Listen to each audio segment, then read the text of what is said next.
Guys, I almost forgot.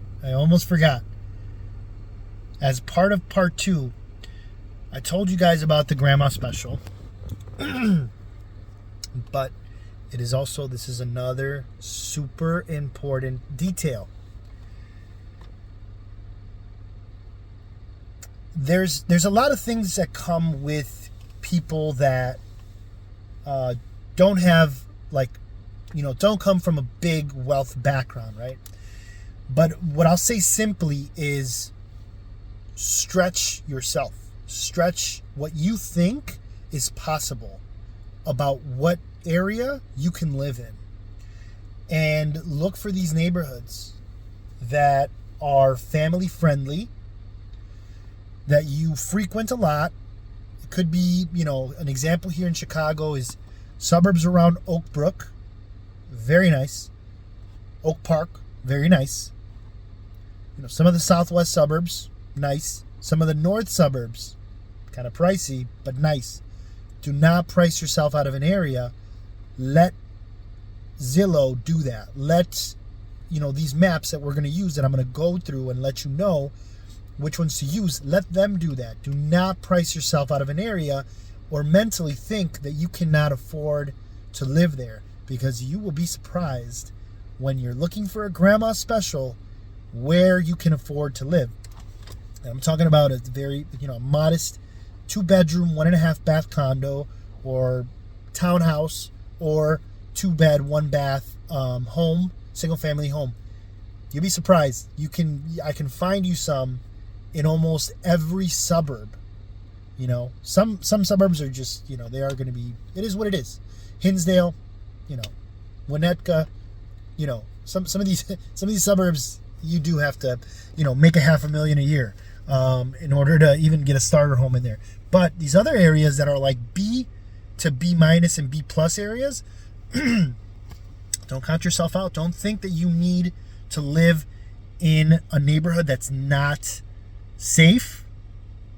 Main thing, neighborhoods that are not safe, we know what they are in Chicago or in your city. And also check the grade of the school. There's this thing called great schools. I think that's what it's called. When you're looking at a listing on Zillow, the schools are going to have a grade, and look for schools that are 6 or above. That's my criteria: 6, 7 or above. Anything under that, something's wrong, right? Something's wrong, and it is what it is, right? I went to one of these schools. I went to Bogan. Look up the grade school score of Bogan. But you want something that has a good environment, where there's resources, where there's success, there's high student success. But yeah, that's it. Just wanted to really emphasize that, because this is something I still deal with today. I have to constantly remind myself that just because I don't look like other people that are wealthy, just because I don't come from wealth, doesn't mean that I can't at least give myself a chance to see what properties cost in an area. Run the numbers, right? See if they make sense. And most likely, I'm letting you know, you'll be surprised. Push up above that glass ceiling. I've talked about that glass ceiling. That very much comes into place here.